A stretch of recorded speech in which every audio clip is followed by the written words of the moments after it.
मीठे बंस, पेस्ट्रीज और पैटीज किसको नहीं पसंद।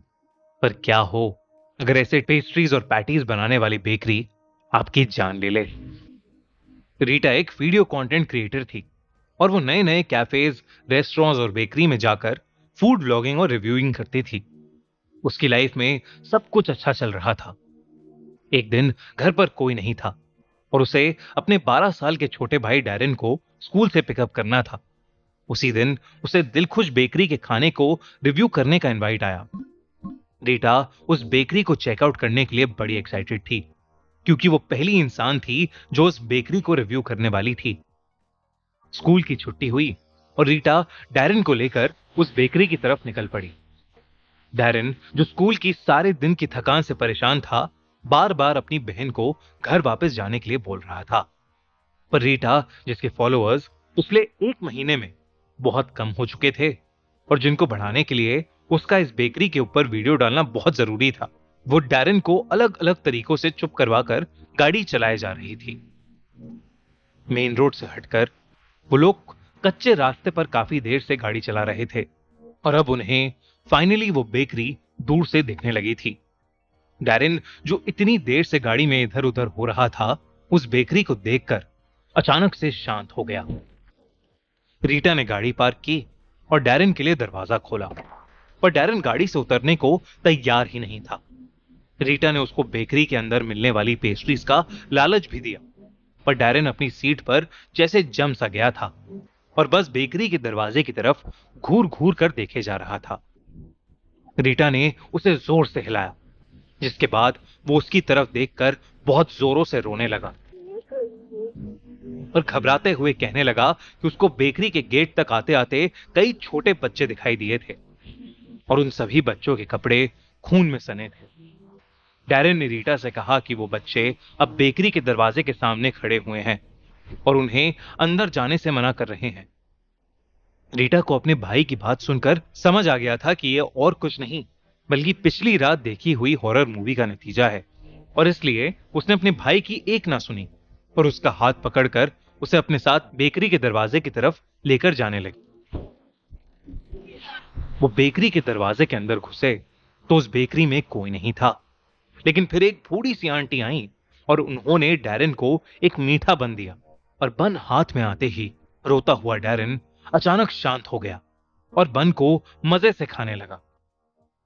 तभी पीछे से एक बूढ़े अंकल की आवाज आई, जिसने रीटा को वेलकम किया और उससे कहा कि अगर वो परेशान हो रही है तो उसके भाई डैरिन के लिए अंदर एक प्लेइंग एरिया है जिसमें बहुत सारे बोर्ड गेम्स हैं। ये सुनकर रीटा खुश हो गई, क्योंकि डैरिन को बिजी करके अब वो अपनी वीडियोस आराम से बना सकती थी। रीटा ने डैरिन का हाथ पकड़ा और उसे आंटी के पीछे पीछे अंदर बच्चों के प्लेइंग एरिया में छोड़ आई। वो बेकरी बेहद ही सुंदर थी, जिसमें पुरानी और महंगी चेयर्स, शानदार टेबल्स, सुंदर लाइट्स सब थीं। पर पता नहीं क्यों वो सब रीटा के कैमरे में अजीब सा दिख रहा था। जब वीडियो बनाकर उसने रिप्ले करके देखा तो उस वीडियो में कुछ छोटे बच्चों की परछाइयां दिखी, जिसके बाद वो फोन एकदम से स्विच ऑफ हो गया। रीटा को ये बहुत अजीब लगा, पर इससे पहले वो कुछ सोच या कर पाती, वो बूढ़ी आंटी वहां आई और रीटा को बड़े प्यार से बिठाकर उन्होंने उसके सामने कुछ चॉकलेट पेस्ट्रीज रख दी। उन चॉकलेट पेस्ट्रीज जैसी सुंदर पेस्ट्रीज रीटा ने पहले कभी नहीं देखी थी, और उन पेस्ट्रीज को देखकर थोड़ी देर पहले जो कुछ भी हुआ था वो सब भूलकर रीटा उस स्पॉन्ज जैसी सॉफ्ट पेस्ट्री को खूब शौक से खाने लगी। वो पेस्ट्री खा ही रही थी कि तभी उसके सामने अंकल और आंटी दोनों एक बड़ी सी ढकी हुई प्लेट लेकर आए। इतनी बड़ी प्लेट देखकर रीटा को लगा कि उसके अंदर कोई स्पेशल डिश होगी, पर जब उन्होंने ढक्कन हटाया तो उसके अंदर से उन्होंने दो बड़ी बड़ी पैटीज निकाली, जिसको अंकल आंटी दोनों ने दिलखुश बेकरी की स्पेशल मीट पैटीज बताया। रीटा को पैटीज देकर वो दोनों वापस किचन में चले गए। रीटा ने उस मीट पैटी की एक बाइट ली और बिना रुके झट से उसने अपनी बड़ी सी पैटी खत्म कर ली। उसको समझ ही नहीं आ रहा था कि कोई इतनी टेस्टी पैटीज कैसे बना सकता था। तभी रीटा को याद आया कि वो खाने पीने में इतनी बिजी हो गई थी कि वो अपने भाई डैरिन को भूल ही गई थी। उसने सोचा कि वो बची हुई पैटी डैरिन को ले जाकर खिला देगी। रीटा जब प्लेइंग एरिया में पहुंची तो उसने देखा कि उसका भाई डैरेन वहां था ही नहीं। रीटा उसे पूरी बेकरी में ढूंढने लगी, पर वो कहीं मिल ही नहीं रहा था। उसे ढूंढती हुई रीटा जब उस बेकरी की किचन में पहुंची तो वो दंग रह गई। उसने देखा कि वो बूढ़े अंकल एक इंसान के दिल को चाकू से छोटे छोटे टुकड़ों में काट कर एक प्लेट में रख रहे हैं, और आंटी उन्हीं टुकड़ों को पैटीज में भर रही हैं। तभी उसे एक किचन के कोने में अपना छोटा भाई दिखाई दिया, जो बेजान सा वहां पड़ा हुआ था। उसकी पूरी छाती पर कट्स लगे थे। ऐसा लग रहा था कि उसकी छाती खोलकर उसका दिल निकाला गया है। रीटा को अचानक से ये रियलाइज हुआ कि वो दिल जो अंकल काट रहे थे वो किसी और का नहीं, बल्कि उसके छोटे भाई डैरेन का ही था। ये सब देखकर रीटा की सांस सूख गई और उसके मुंह से अचानक से एक चीख निकली। तभी वो दोनों बूढ़े अंकल आंटी रीटा की तरफ मुड़े और रीटा को देखकर एक अजीब ढंग से मुस्कुराने लगे। रीटा घबरा उठी और जल्दी से बेकरी से बाहर भागी। जैसे ही उसने उस बेकरी से अपनी गाड़ी निकाली तो उसे गाड़ी के रियर व्यू मिरर में कई सारे बच्चों की आत्मा दिखी। सबकी छाती पर बहुत सारे कट्स थे। जब उसने ध्यान से देखा तो उन बच्चों में से एक उसका छोटा भाई डैरेन भी था। डैरेन का चेहरा देख रीटा का रोना छूट गया और मेन रोड पर पहुंचते ही उसकी गाड़ी का एक्सीडेंट हो गया। रीटा को हॉस्पिटल में 2 दिन बाद होश आया और उसके होश आते ही उसके मॉम डैड फूट फूट कर रोने लगे।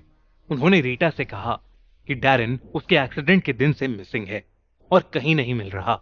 इस पर रीटा ने अपने पेरेंट्स को दिलखुश बेकरी में जो हुआ वो सब कुछ बताया। दिलखुश बेकरी के बारे में सुनते ही रीटा के पेरेंट्स का दिल दहल गया। रीटा के डैड ने उसे बताया कि दिलखुश बेकरी को बंद हुए पूरे 15 साल हो चुके थे। उसके ओनर्स छोटे बच्चों का दिल निकाल कर खाते थे और एक दिन किसी ने उनके खिलाफ कंप्लेंट कर दी और इसी के चलते दोनों ने अरेस्ट होने से पहले ही आत्महत्या कर ली और वो बेकरी सदियों के लिए एक वीरान खंडर बन गई। रीटा ये बात सुनकर शॉक्ड हो गई। उसे इस बात पर तब तक यकीन नहीं हुआ जब तक वो अपने मॉम डैड के साथ उस बेकरी की जगह पर वापस नहीं चली गई। उस बेकरी की जगह वाकई एक खंडर हुआ घर था, जिसे देखकर रीटा की रूह कांप गई। उस दिन के बाद से रीटा ने फूड व्लॉगिंग ही छोड़ दी। अपने छोटे भाई को खोने का दुख शायद ही कभी उसके मन से निकल पाएगा। अगली बार आप भी किसी नई बेकरीज में पैटीज खाते समय होशियार रहना, वरना क्या पता आपको कौन क्या खिला रहा हो। हमारी अगले हफ्ते की कहानी सुकिमा ओना जापानीज हॉरर लेजेंड स्पॉटिफाई पर ऑलरेडी लाइव है, तो डिस्क्रिप्शन में दी गई लिंक पर क्लिक करिए और जल्दी से उसे सुनिए।